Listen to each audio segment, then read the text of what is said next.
सत्संगामध्ये समावेश सर्व भक्तांच्या साक्षी सर्व शुभाच्या स्मरण करू.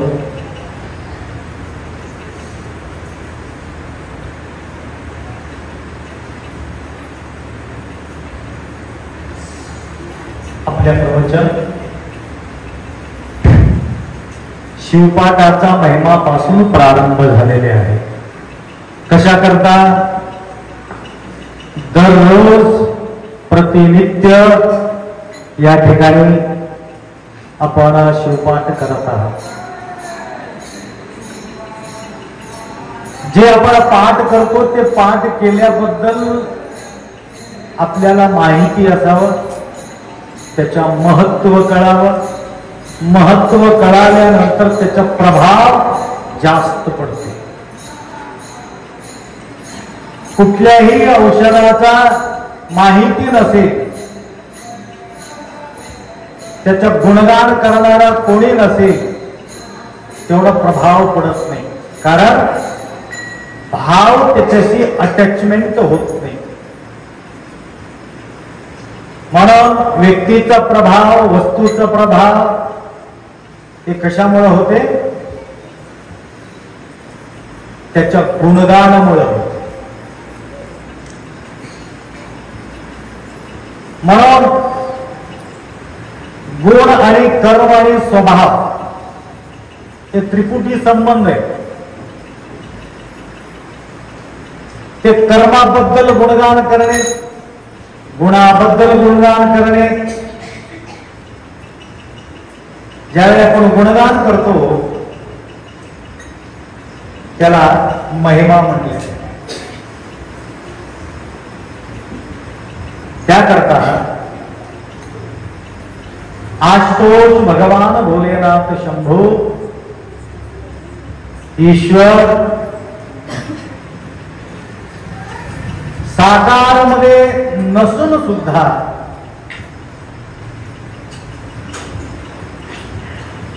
आकारी, साकारी, निराकारी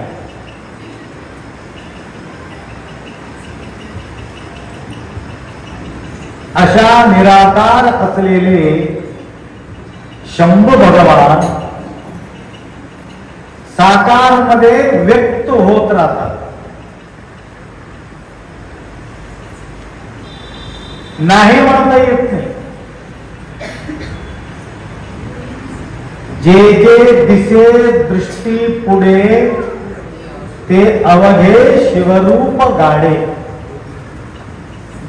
कन्नडमध्ये अण्णा बसवण्णा सांगितलं, यत्यत्त नोडिद तत्त नीने देवा.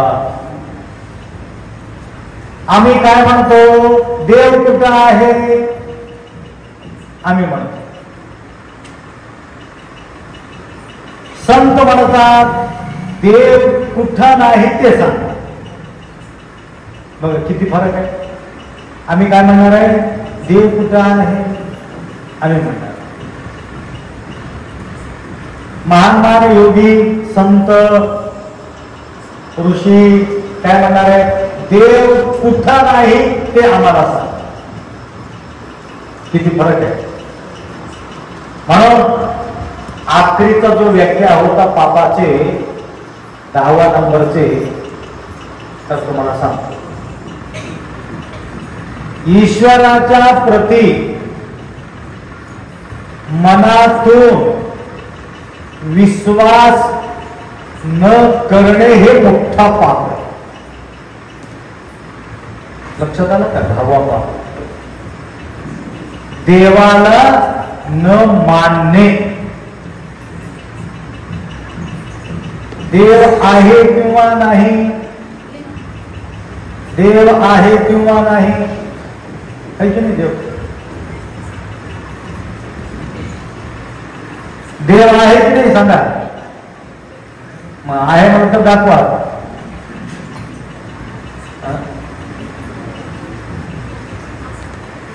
विश्वास तर आहे की नाही देवाप्रती?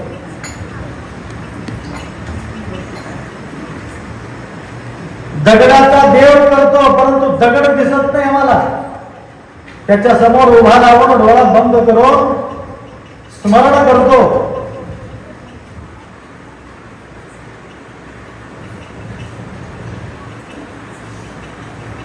बघा, हे आपला श्रद्धा आहे. मनामध्ये ईश्वरांच्या प्रती एक प्रकारच्या निष्ठा आहे. हे निष्ठा असणं ही पुण्य आहे. निष्ठा नसणे ही पाप. लक्षात आलं? म्हणून पाप पुण्याच्या वृद्धी हे सगळ्या क्रिया केल्यानंतर पाप वाढते. त्याचे विरुद्ध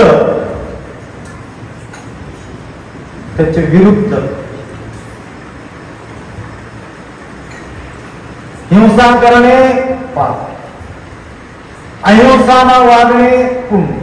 त्याचे विरुद्ध हिंसा, अहिंसा.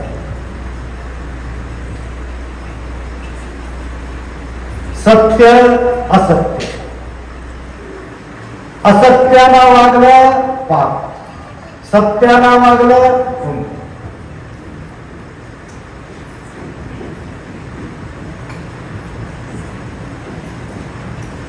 वस्तूच्या प्रती, व्यक्तीच्या प्रती चोर दृष्टी न ठेवणे हे पुण्य. वाईट दृष्टी लावणे हे पाप.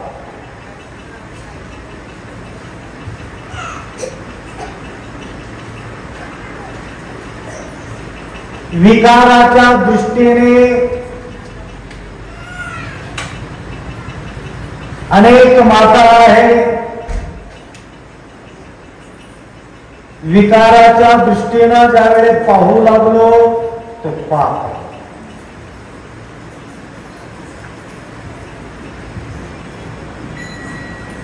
ब्रह्मचर्याचा पालना करून शुद्ध दृष्टी बाळगलं, मातृदृष्टी त्या ठिकाणी त्या दृष्टीने पाहू लागलं, पुण्याच्या वृत्ती. विकाराच्या दृष्टी पापाच्या वृत्ती. अशा प्रकारे अहिंसा, सत्य, अस्तेय, ब्रह्मचर्य, दया, क्षमा, दान, पूजा, जपा, ध्यान या प्रकारे 10 प्रकारच्या पुण्याच्या वृत्ती होतो. लक्षात आलं का? पुण्य वाढते, पाप नष्ट होत नाही. लक्षात आलं का? दान केल्याने पुण्य वाढते, अहिंसा परिपालन केल्याने पुण्य वाढते, सत्याना वागल्याने पुण्य वाढते, ब्रह्मचारी पालन केल्याने पुण्य वाढते, पाप नष्ट होत नाही. कळालं का तुम्हाला? पुण्य वाढवायचंय, पाप नष्ट करायचं नाही का?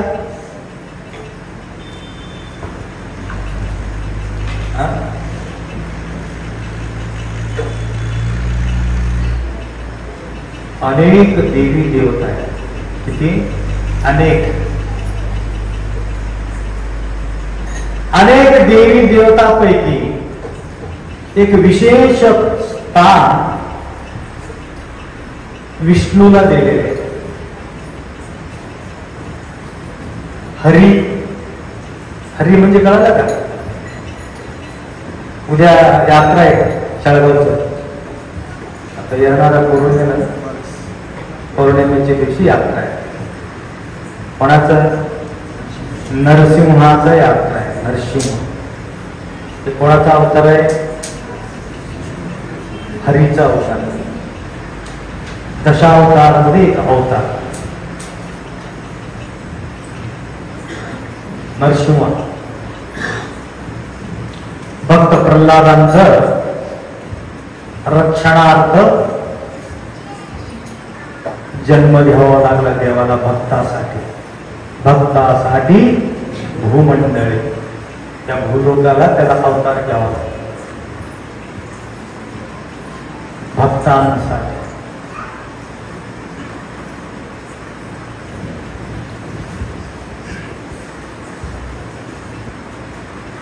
सर्व देवी देवतांमध्ये एक विशेष स्थान. कारण अत्यंत प्रिय असलेले शंभू भगवंताला जवळ असलेले देव म्हटलं तर विष्णू आहे. विष्णू पूजे त्यांच्या पाये, इतरांचा पाड काय.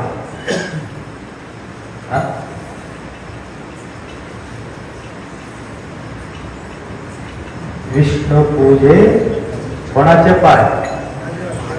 शंभूचा. इतरांचा पाड काय. शंभू प्रसन्न हो काय आशीर्वाद देतात? अख्खा दुनियामध्ये तुमचं एवढं वैभव कुठल्याही देवाचा होत नाही, असा हा वैभव, आणि या भूतलावरती तुझा जय जयकार हो असं म्हणून आशीर्वाद देऊ. म्हणून अतिप्रिय असलेले देव, महादेवाला आवडतं देव म्हणजे विष्णू आहे. म्हणून काय म्हणतो आपण? हरिमुखे म्हणा, हरिमुखे म्हणा, पुण्याचे गणना कोणतरी. बघा आता तुम्ही इथं काय म्हणता? शिवपाठ करा, शिवपाठ करा. त्याला ह्याला काय काय नाही. हरीचं नाव घेतल्याने पुण्य वाढते. पुण्याची गणना कोण करी? पुण्याचा गणना करता येते.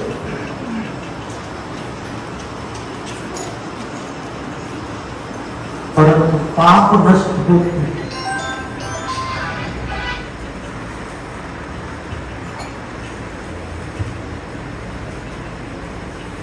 पाप नष्ट झाल्याशिवाय गती मिळत नाही, उत्तम गती. क्लिअरिटी असल्याशिवाय तुम्हाला. आम्ही परवा बेंगळूरला गेलो. बेंगळूरला जाताना एअरपोर्ट मध्ये चेकअप होती.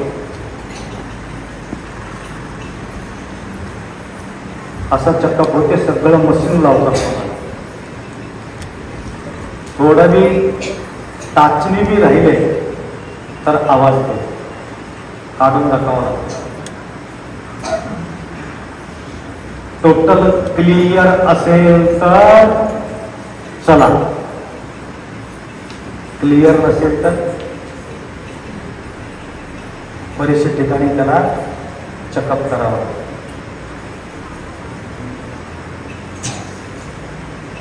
तसं एरोप्लेन मध्ये जाताना एवढं चेकअप होते.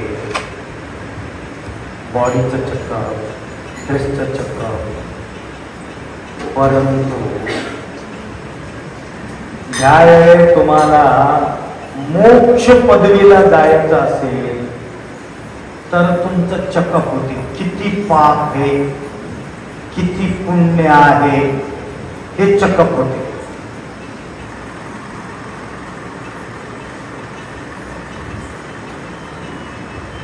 मग भरपूर पाप असेल,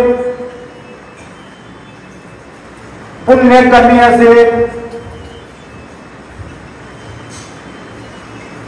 काय होणार आहे? पाप जास्त असेल, पुण्य कमी असेल, तराजू लावून ते पाहणार.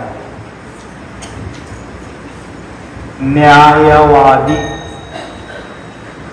तराजू तोलणारे एवढा न्यायवादी आहे, ते अफरातफरी करणार नाही.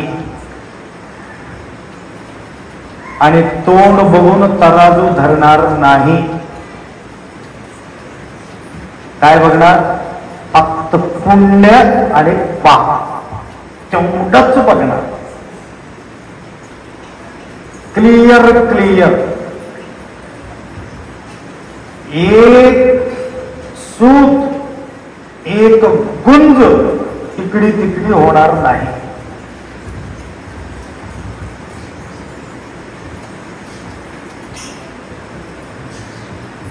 एक सूत बी पाप जास्त असेल तर मनुष्य जन्म मिळत नाही.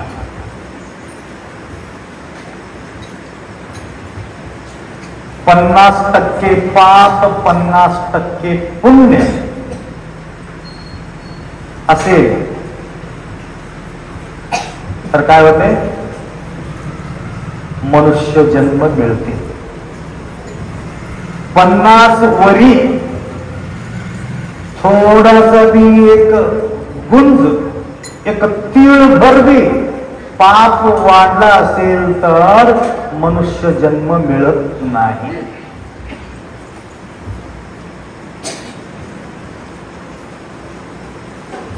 तर काय करावं? मग आतापर्यंत भरपूर पाप घडलेले आहेत, कसं करावं? एक प्रश्न आहे. पाप जास्त घडले की पुण्य जास्त घडले आमच्या आत्माला माहिती, काय सांगता येत नाही. तुम्हालाच माहित, त्या देवालाच. लक्षात आलं का? आम्ही पाप जास्त केलो काही पुण्य जास्त केलो? एक 40% पुण्य पाप केलेले आहे, 50% पुण्य केलेले आहे. 50% पुण्य राहणार, 40% पुण्य पाप राहणारच आहे. कशामुळं? दान केल्यामुळं पुण्य वाढते, पूजा केल्यामुळं पुण्य वाढते, सत्कार्य केल्यामुळं पुण्य वाढते, दुसऱ्यांच्या मदत केल्यामुळं पुण्य वाढते. आश्रय घेण्यासाठी कुठला तरी प्राणी आपल्या जवळ येऊन थांबलं, त्याला संरक्षण केलं तरी पुण्य वाढते. दयविरवी पुस्तकाला प्राणी गळली दयवे धर्मदा मूल वैया. दया हा धर्म का मूल आहे, वाढते. अशा अनेक प्रकार आहेत. असो, तर 40% जे आपण पाप केलेले आहे ते कमी होत नाही, पुण्य वाढते. 50%, 60%, 70%, 80%, 90%, 100% बी पुण्य आपण केलो, परंतु पाप मात्र तसं. त्याला म्हणतात संचित कर्म, आगामी कर्म आणि प्रारब्ध कर्म. संचित कर्म आतापर्यंत जे करत आलेले जो कर्म आहे ते संचित कर्म आहे. जन्मल्यापासून आतापर्यंत केलेले जे कर्म आहे ते संचित कर्म.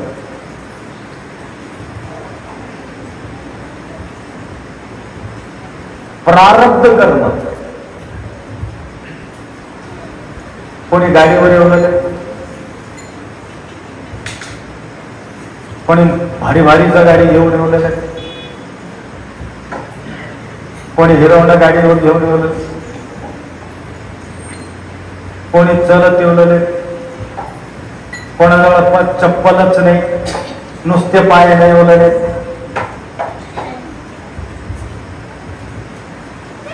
देव असं काय केला? देवाजवळ न्याय राहिलेले द्यायचं असलं तर सगळ्याला गाडी द्यायला पाहिजे.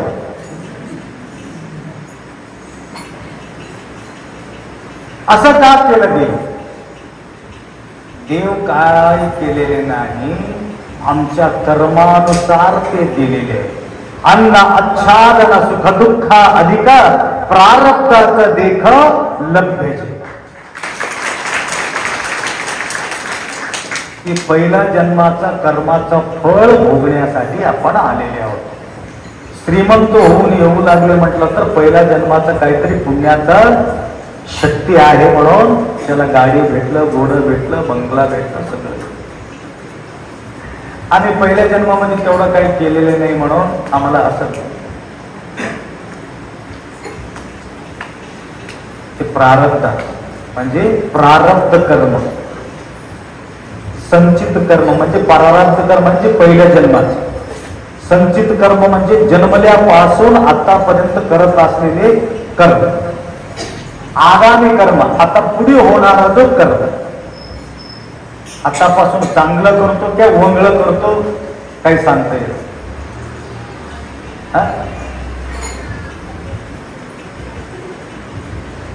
शपथ घेतो, आजपासून काही करणार नाही म्हणून शपथ घेतो. एक दिवस केलं तर काय होते, चल एक दिवस बघू. ते पिलाडू माणूस तसंच शपथ घेते, असा शपथ घेते, असा शपथ घेते. समोर आले की त्याला असं बेचैन होते, बेचैन होते. आता एकदा बघतो लास्ट, आता लास्ट बघतो म्हणते, अजून ते फस्ट होऊन जाईल, परेशान. जे व्यसनाधीन झालेले जो व्यक्ती आहे, या प्रकारच त्यांच्या प्रक्रिया चलत राहते. विषयी मन गुंतले भास्कर सदा तळमळ करीत असे, तळमळ तळमळ तळमळ, बेचैन बेचैन. ते कशाचे आहे, आगामी कर्म. संकल्प तर केलो, परंतु संकल्प पक्का नाही, अस्थिर आहे. म्हणून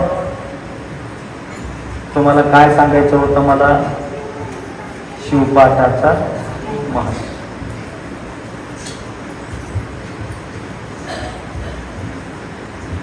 तर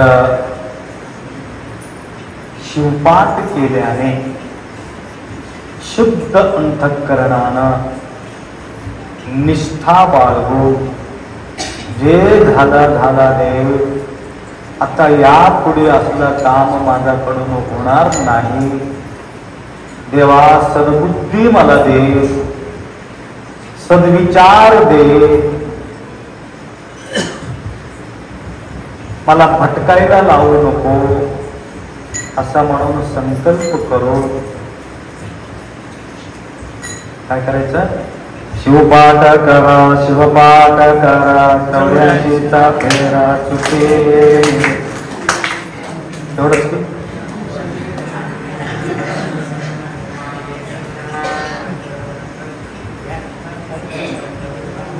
बरं.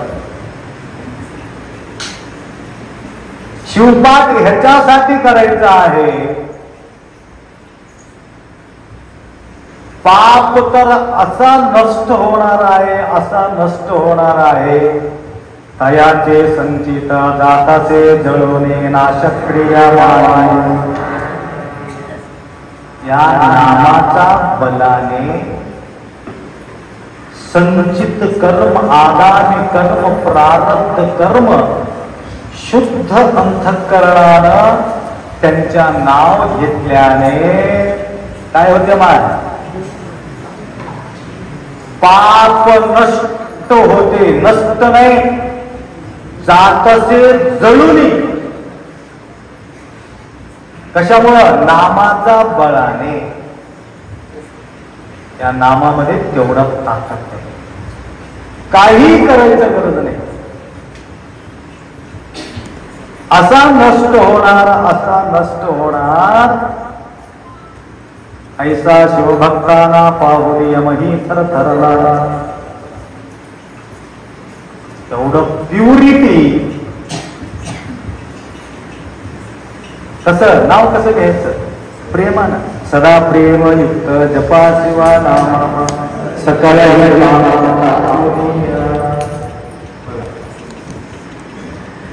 नाव घेण्याकरता प्रेम पाहिजे.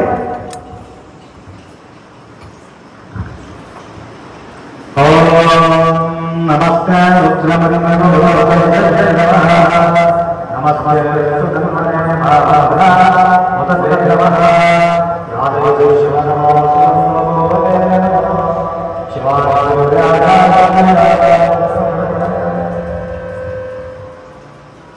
हे काय आहे, मंत्र आहे. तुम्ही म्हणाल माझ्यापेक्षा भारी तुम्हाला म्हणता येईल.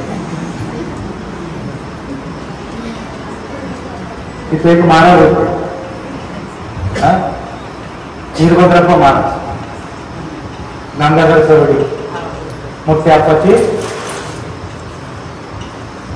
हळ्या भातचा तिथं होतं येतं भार. दरवाजाचे भाग इथं दरवाजा होतं. आता सगळं काय पलटून गेले, कुठं काय होतं काही पत्ता नाही. मोठं मोठं दार झाड, पहिलेचं दृश्य. काल हनुमानची कथा ऐकल्यासारखं हे गणपती एवढं उंच होते, गणपतीचे वट्टा उभा टाकून असं दर्शन घ्यावं लागत होतं. आता उतरून जाऊन डोकं लावावं लागतं, खाली उतरून जावं लागतं. किती भरती पडले.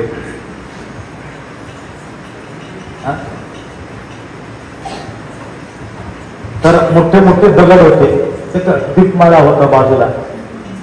आठवण यावं लागेल तेव्हा सगळं पहिलेची आठवण काढत. दरवाजाच्या बाजूला ओठ, इकडे बी ओठ, इकडे गणपत. मठ कुठं गेले, गणपती कुठं आले, मठ कुठं गेले. इकडून इकडे, इकडून तिकडे. त्या वट्ट्यावर बसायचे ते महाराज. छोटं होतं काय, मोठं नव्हतं. त्याला मंत्र येत नव्हतं. महाराजाला मंत्र येत. तिकडे रुद्र चालू व्हायचे, त्या तोंडा सिद्धलिंगप्पाचा रुद्र तबला वगैरे वाजायचे. सिद्धलिंगप्पा गेले, वीरभद्रप्पा गेले. तिथं बसून काय म्हणायचं, होळगींचे मे, तुप्पांचे मे, खेळांचे मे. त्यांच्या मंत्र त्याला येतच नाही, काय करते. आम्ही काय म्हणायचं इकडे मध्ये, धनंचे मे, वश्यचे मे, केसीचे मे, क्रीडाचे, मोदकचे मे, जातांचे मे, यजमानचे, सुप्तांचे मे, सुकृतांचे मे, वित्तांचे मे, वित्तांचे मे, भूतांचे मे, भविष्यांचे मे. हे इकडे रुद्र चालायचं. हा तिथं टाळे गायचं, फटकेंचे मे, तुप्पांचे मे, खेळांचे मे, भातांचे मे, असं तिथं. देव कोणाला प्रसन्न होते.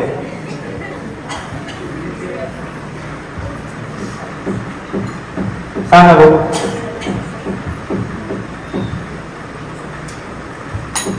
वेद म्हणणाऱ्याला प्रसन्न होते काय, होळगी तुप्पा म्हणणाऱ्याला प्रसन्न होते.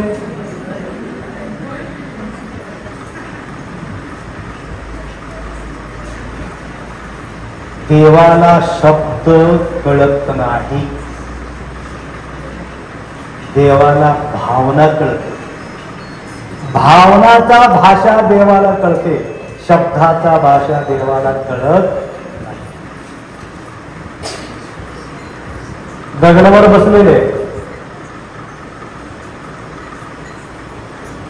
दगडावर नदीच्या किनारीवर ढोर राखात बसलेले पोरग दगडावर बसून ओम बह ओम बुहा ओम सुहा ओम महा ओम जग ओम तप ओम सत्य करेक्ट मंत्र म्हणणं गेले त्यांना. तत्सवितुर्वरेण्यं भर्गो देवस्य धीमहि धियो न प्रचोदयात्. ते गायत्री मंत्र, त्याला म्हणता येत नाही. तिकडे एक पंडित पंडित आहे, बस असं बोलायचं राहते का, चांगला बोल.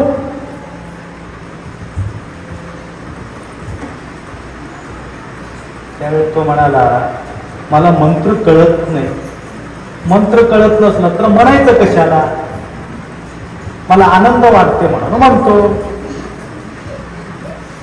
मला सांगा म्हटले. ते मोठा माणूस होता. तुम्हाला एक गोष्ट विचारू का, तुमच्या लेकरं आहेत का. हो आहे. किती वर्षाचे. 6 वर्षाचे. 6 वर्षाच्या पोराला चांगलं बोलता येते का, चांगलं लिहिता येते का. चांगलं लिहिता बी येत नाही, चांगलं बोलता बी येत नाही.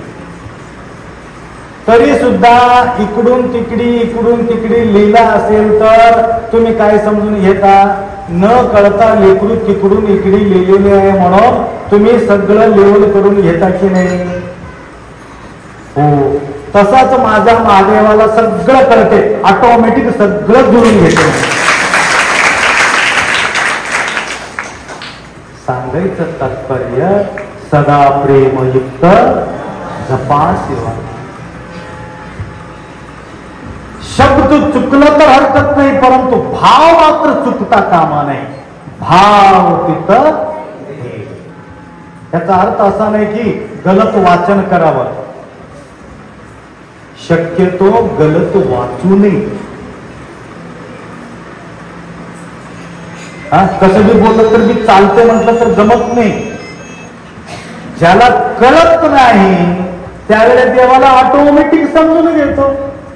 कळून सुद्धा ज्यावेळेला आपण वाकडं तिकडं बोलल्यानंतर उलट पाप घडते. लक्षात आलं का? असं म्हणतो बघा आम्ही, ऐसा जागा बैठना उठता. त्याचा अर्थ काय? तुमच्यासाठी खुर्ची घालून ठेवली, तुमच्यासाठी खुर्ची घालून ठेवली. आता तुम्ही काय म्हणणार? बसा, तुमच्यासाठी ते बसा.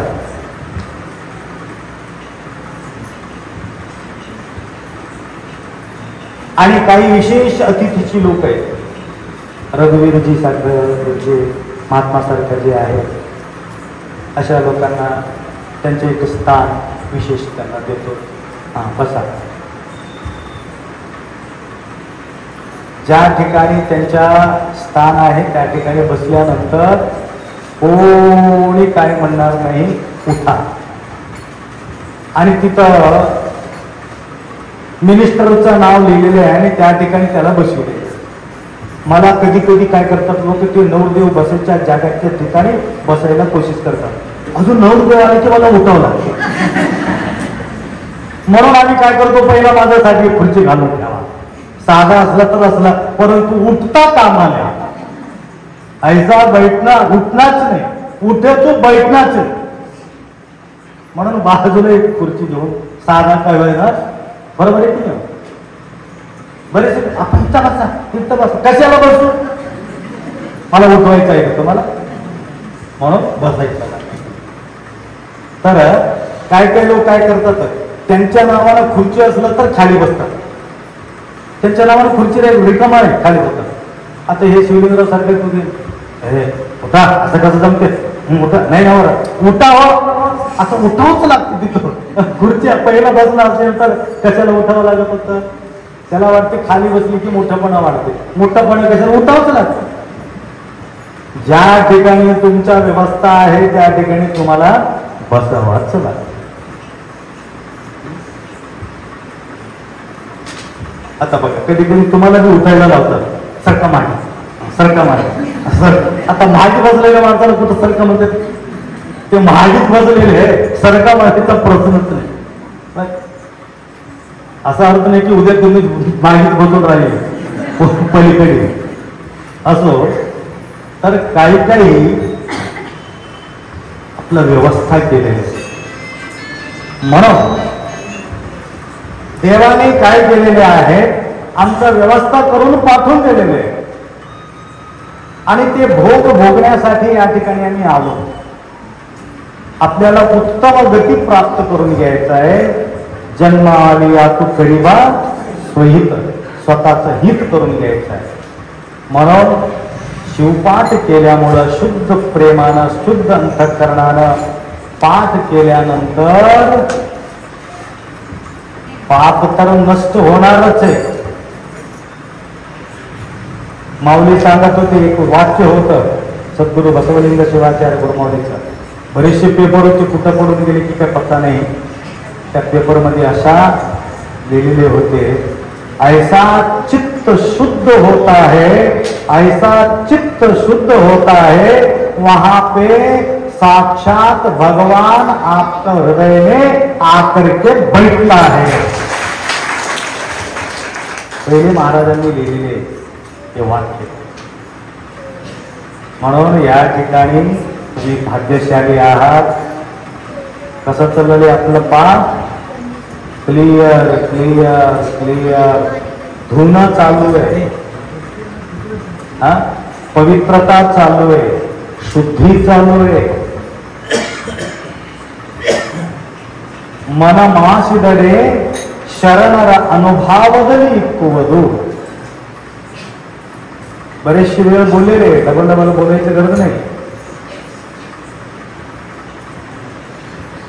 कपडाचा शुद्धी आहे,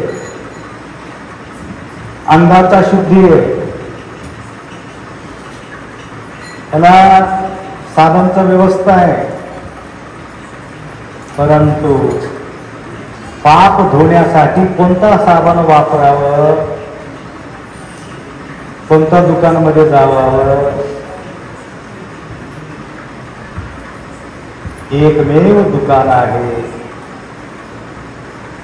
त्या ठिकाणी संतांचा सानिध्य, पाप धुण्याचा काम त्या ठिकाणी होत राहते, दुसरे कुठं होत नाही. लक्षात आलं. शरणर अनुभवದಲ್ಲಿ इक्कुವುದು. ऑटोमॅटिक आपला पाप धुवून जातो. एक शिवाचा स्मरणामुळं, शिवपाठ केल्यामुळं होतो. आणि शिवपाठामध्ये मन लागत नसेल, गुरुमाऊलीच्या अमृत उपदेश सत्संगामध्ये आपण श्रवण करत राहिला तरी सुद्धा पाप क्लिअर क्लिअर क्लिअर होते. हे आहे सत्संग.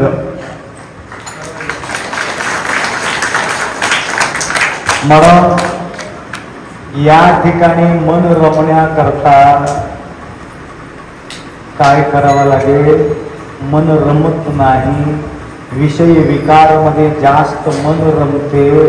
प्रवचनाच्या ठिकाणी किंवा सत्संगाच्या ठिकाणी मन रमणं अवघड आहे.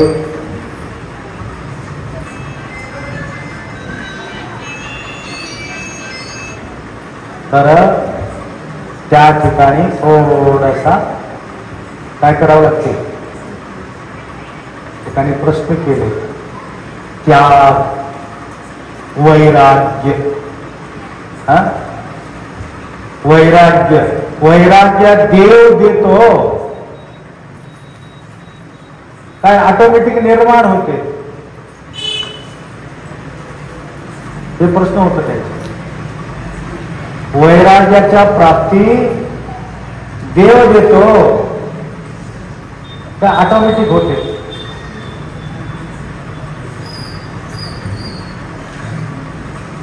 उद्या सांगू का? त्यांचा प्रश्न आहे म्हणून बोलवतो.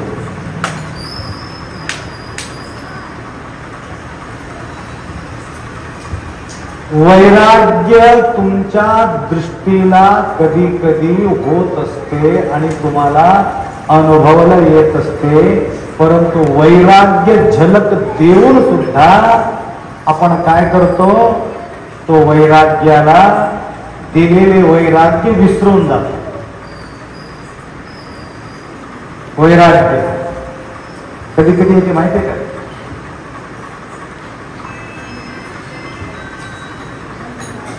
अचानक एक जवान मुलगा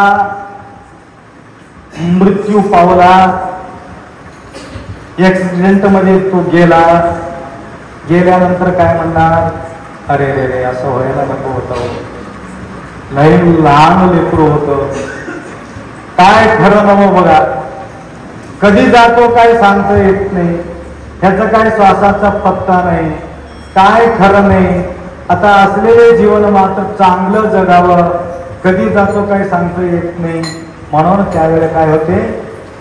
मरणारा माणसाला बघून वैराग्य निर्माण होते, चांगलं राहावं म्हणून. स्मशान वैराग्य म्हणतात. जोपर्यंत त्याला घेऊन जाऊन माती करून वापिस येईपर्यंत एवढं वैराग्य राहते. माती करून मोकळं झाला होऊन गेले, सगळ्याला जायचंय, चला चला जेवा. आता काय करायचं? खरा म्हणजे 2-3 दिवस जेवण करू नको.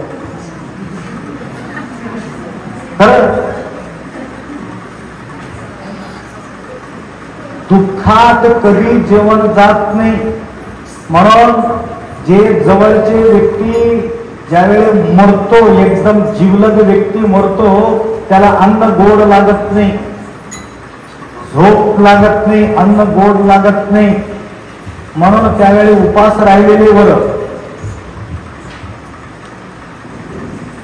काही होत नाही, 2-3 दिवस उपास राहिले तर काही होत नाही. नंतर समजून सांगणारे लोक राहतात, झाला विसरले की नाही, विसरून जा, आता कशाला काळजी करते, हा सोडून दे, गेलेले काय वापिस येणार आहे, बीती हुई बात, खोई हुई वस्तु, मरे हुए आदमी, इसका बारे में जो सोचेगा कभी सुखी नहीं होगा, इसलिए छोड़ दो, टेंशन मत लो, आराम से रहो, थोडस खाऊन घे 2 घास. बाकीची लेकराला बघ, गेलेले लेकराचा विचार केला तर कसं जमते. समजून सांगणारे लई हुशार जाते, तो लई भारी ते, डॉक्टरला सुद्धा कळत नाही एवढं हुशार. काय लोक समजण्यामध्ये समर्थ राहतात, अशा लोकांना घेऊन यावं समाधान करण्याकरता. ते एक आजी होती इथं मंगळवारचे, आपल्या साय आपले हे होते, त्यांचं नाव काय, मोगलाजीचे बहीण कोणीतरी होती, 4 होती वगैरे.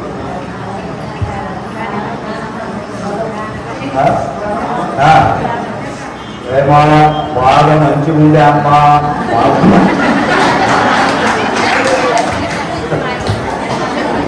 तांदळी, वाघ मंची मुंडे तांदळी म्हणून आता तोंडाला दररोज बोलायचं, मला कधी धरायचं त्यांनी. तर काही लोक ट्रॅक्टर राहतात, ते ट्रॅक्टर सगळ्याला येत. म्हणून ज्यावेळे हे जो दुःख दबून जाते त्यावेळेस थोडासा प्रसाद घ्यायला हरकत नाही. तसं स्मशान वैराग्य टिकून राहत नाही.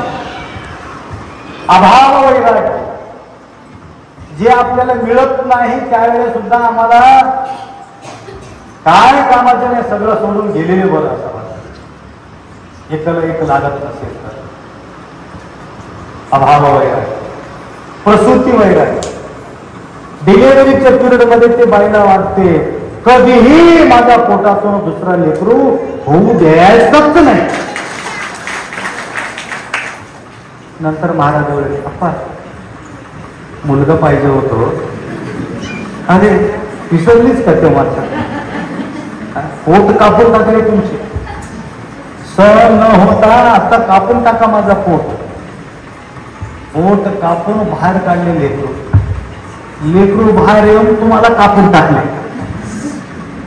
दुनिया उलटा चालले, सत्ता प्रती विसरले. म्हणून काही क्षणापुरतं वैराग्य, हे वैराग्य देव देतो, परंतु देवाचा आठवण त्यावेळेलाच येते, नंतर विसरून जातं आणि नंतर त्याच वाटाला जातं. हे देवाचा देणगी होतं, परंतु आमच्या लक्षात आलेले नाही. असं बोलत गेले की अजून माझा विषय वाढत जातो. लक्षात आलं का? मला एक अजून कथा आठवण आलं, परंतु उद्याच्या दिवशी ते तुमच्या समोर आणण्याचा प्रयत्न करू. म्हणून असा वैराग्य निर्माण व्हावे, असा वैराग्य निर्माण व्हावे, वैराग्यापासून अतूट संबंध ईश्वराशी जुळायला पाहिजे, तरच आमचा कल्याण होते. आपुलिया कल्याण भावे ज्यांच्या चित्ती, त्यांनी शिवप्रती शरण जावे. म्हणून चित्तामध्ये शिवाच्या प्रती शरण गेल्यानंतर त्यांच्या कल्याण होतो. असा कल्याणकारक शिवपाठ तुम्ही सर्व माता मंडळी, तुम्हा सर्वे या ठिकाणी करत आहात. या अतिरिक्त अनेक भाविक भक्त दान धर्मादी या ठिकाणी करू लागलेले आहे. तर दर दिवस एक गोडी तुम्हाला या ठिकाणी लागलेले आहे. लागी ह्याची मागो प्रवचनाची छंद लागतो. गुरुमाऊलीचा प्रवचनाचा छंद लागो, असा छंद तुम्हाला या ठिकाणी लागलेले आहे. सूचना देण्यासाठी आज शिवलिंग मुळे आणि अजून खंदारे का तुम्ही आलेले, खंदारे हे 2 मुलं माझ्याकडे आले होते.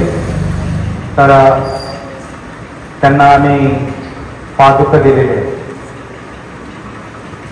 जे माता मंडळी आम्हाला देवीच्या रूपाने जे आम्हाला दक्षिणा दिलेली आहेत त्यांना ते पादुका देणार आहे. परंतु पादुका घेऊन पादुकाच्या वरचं कवर फाडायचं नाही. ज्या दिवशी आमचं कळस स्थापना होईल त्या दिवशीच त्याचं कवर फाडायचं.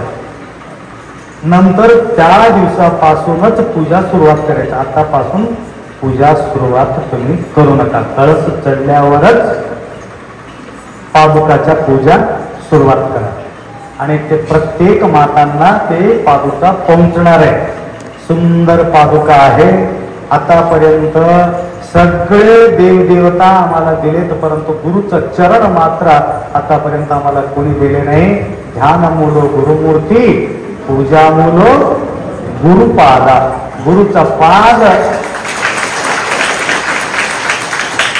गुरुच्या नाव त्या ठिकाणी श्री गुरु तमोलुरेश्वर म्हणून त्या ठिकाणी लिहिलेले त्या पादुकामध्ये. कुठं गेलं तरी सुद्धा तमोलूर अप्पांच्या पादुका आहे म्हणून लक्षात यावे म्हणून त्याच्यावर लिहिलेले आहे. तर सर्व मातांना ते पोहोचणार आहे. तर एवढं लक्षात ठेवा. सूचना मी तुम्हाला दिलेली आहे. पुढच्या सूचना शिवलिंग तर माऊलीच्या तुलाभरासाठी काही दिले त्याचे नाव आहे समोर सादर करतो. किरण काशीनाथ ममताबाई यांच्यातर्फे तुलाभरासाठी 1100 रुपये आले. भीमराव हांडे यांच्यातर्फे 1000 रुपये आले. त्याचबरोबर आपल्या मठाचे अध्यक्ष शंकरराव बालाजी मार्गबुवा यांच्यातर्फे 2 तोळे 1600 रुपये आले. त्याचबरोबर डॉक्टर ज्योती प्रकाशराव मांडे यांच्यातर्फे 5 तोळे म्हणजे 4100 रुपये त्यांची आलेले आहे. या सर्व भक्तांना गुरुभावी समाधान ठेवू. अजून पूर्ण काही द्यायचं असेल ते माझ्याकडे सोपू शकता. त्याचबरोबर आजचं महाप्रसाद आता सुरेश खांडेकर यांच्यातर्फे ठेवण्यात आले. महाप्रसाद सगळ्यांनी सेवा माऊलीच्या तुलाभारासाठी काही विद्यार्थ्यांची नावे आले आहेत. त्यांचे नाव तुमच्यासमोर सादर करतो की सौ चंद्रकलाबाई वसंतराव हांडे यांच्यातर्फे माऊलीच्या तुलाभारासाठी 2.5 तोळे चांदी 2100 रुपये नगदी स्वरूपात आले आहेत. त्याचबरोबर सौ पार्वती जगन्नाथ हांडे जालना त्यांच्यातर्फे सुद्धा 2.5 तोळे चांदीचे 2100 रुपये आले आहेत. त्याचबरोबर गणेश रमेश डोंडगाव यांच्यातर्फे 500 रुपये आले. शिवम राजेंद्र भंडारे यांच्यातर्फे 2 तोळे चांदीचे 1600 रुपये देणगी आले आहे. आशुतोष प्रकाशराव काकणवाले यांच्यातर्फे 9 तोळे चांदी 7200 रुपये देणगी आले आहे. शिवकुमार शंकर खंदारे यांच्यातर्फे 1 तोळे चांदी व त्याचबरोबर रमाकांत बाबाराव पाटील शेवाळा यांच्यातर्फे तुलाभारासाठी 1100 रुपये आले. त्या सर्व भक्तांना माऊली सुखी समाधान ठेवू. त्याचबरोबर कळसारोहणसाठी कोल्हापूर समाजाचे बायडीतर्फे पुष्पाताई लक्ष्मणराव पंडित साहेब कोल्हापूरगाव यांच्यातर्फे 21,000 रुपये आले. शारदाताई संजय पैलापल्ली यांच्यातर्फे 5,001 रुपये आले. धनलक्ष्मी रामदास कवळे यांच्यातर्फे 5,001 रुपये आले. शालिनी अशोक बिरादार यांच्यातर्फे 6,000 रुपये आले. लता वेंकट बिरादार यांच्यातर्फे 5,000 रुपये आले. गंगाबाई गंगाराम चालुरा यांच्यातर्फे 4,000 रुपये आले. अंशाबाई हनुमंत पाटील यांच्यातर्फे 5,000 रुपये आले. तर सर्व सत्भक्तांना शंकर बालाजी माटे यांच्यातर्फे तुलाभारासाठी 5 तोळे चांदीचे 5,000 रुपये आले. 4,200.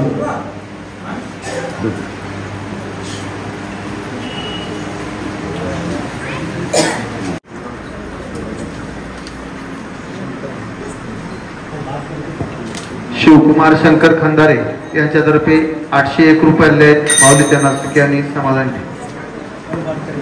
लक्ष्मणराव हांडे भाई लक्ष्मणराव हांडे यांच्यातर्फे व्यवहारासाठी अडीच तोळे चांदीचे 2000 रुपये आणले. माऊली त्यांना सुखी समाधान.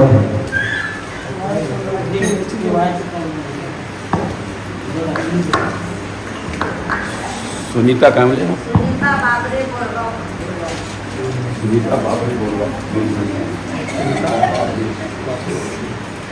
सुनीता बाबरे बोरगाव यांच्यातर्फे 2 तोळे चांदीचे 1600 रुपये आणले. माऊली त्यांना सुखी समाधान.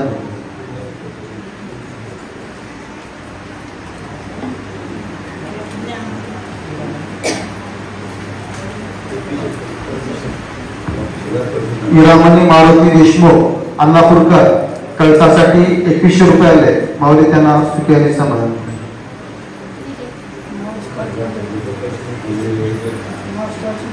जयश्री लक्ष्मणराव सीतापुले आलूर प्रसन्न आलूर आपल्या गावची पाहिलेली आहे.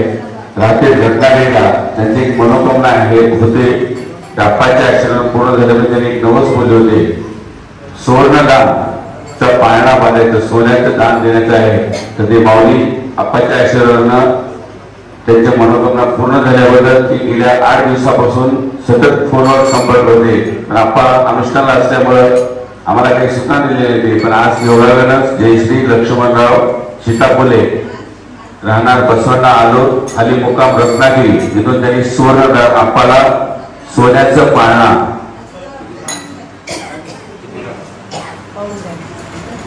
5 ग्रामचं सोन्याचं पाळणा त्यांनी माऊलीच्या चरणी अर्पण करत आहे. तर